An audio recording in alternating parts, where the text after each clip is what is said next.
Hi guys, Jinken here again, and this time with a review of Worms Battlegrounds for the PlayStation 4. A little bit of backstory first. I've been a huge fan of the game since the original release on the Amiga in 1995, and over the years the gameplay has evolved, the graphics have been improved, but at its core the game remains largely unchanged. You control a squad of gun or bazooka or sheep-toting worms, and your mission is simple: wipe the enemy off the face of the level. Now, since it's been around 19 years, how does this new game fare? Well, pretty well actually. Worms Battlegrounds follows hot on the heels of Worms Revolution, a game which added in new water-based weapons and attempted to add in a story. In Revolution you had Matt Berry, known for the IT crowd, as a narrator and providing humour in between levels as the fictional character Don Keystone. This time round, fellow IT crowd cast member Catherine Parkinson takes on the role as Lady Tara Pinkle, part-time narrator, part-time crypt robber / demolisher. Now she takes you through catching the evil baddie Mesmer and stopping him from becoming the all-powerful worm that he wants to be through the use of the stone carrot. In order to stop him, your worms are going to have to locate the fabled golden child, the only worm able to avoid succumbing to Mesmer's hypnosis, and therefore the saviour of all wormkind. Simple, right? Now, for those of you playing on a PC, Battlegrounds is basically a console-based version of Clan Wars that was released in 2013. Now, the customization features available in this game are excellent. You can, as you can see here, change your victory dance, your voices, uniform, and even, should you ever see them, your gravestone. There's a number of options available for clothing and just about as many more for voices. You want a worm that looks like Cagney but sounds a bit cockney? That's entirely possible. Hell, you can even pick the item they play with when they're bored in combat.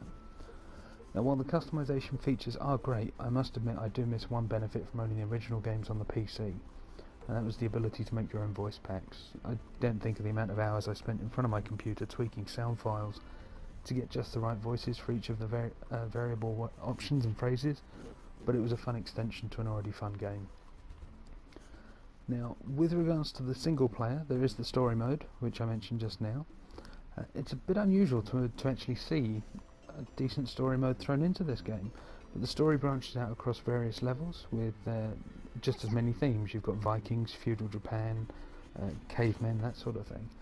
The whole story takes place inside a museum, and the fights themselves are being waged on various dioramas. Now, for those of you that have played Revolution, you'll be pleased to know that the worm classes are back. So you have your heavy, your scout, your scientist, and your soldier. Now they're all ready. Each class has their own pros and cons. So the heavy, while slow and not able to jump as high, can deal and take more damage, so he's essentially your tank. You have your scout, who's small and agile. He jumps further and higher, is able to avoid setting off mines. As a downside, he does less damage and is more prone to damage. The soldier is your classic worm from days gone by. And then you have your scientist, who heals your team each turn and creates better and stronger technological weapons such as your turrets. And you'll need all of these guys in order to work your way through the story. Now, the story itself pits you against 25 levels against Mesmer and his cronies, and not only that, it mixes up the gameplay a little bit. It's not all shooty death bang kill. There are some stretches of platforming, even some puzzle elements thrown in for good measure. And as far as a single player goes, it has to be the best attempt at a single player experience of Worms to date. It's challenging, entertaining and satisfying, and I've been thoroughly enjoying it.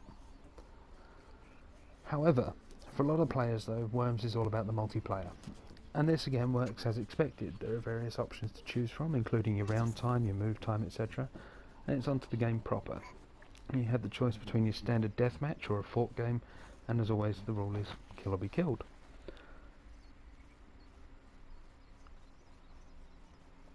Now, in couch-based games, the multiplayer works fine, as expected. You know, one player takes their turn, next player takes their turn, etc., etc.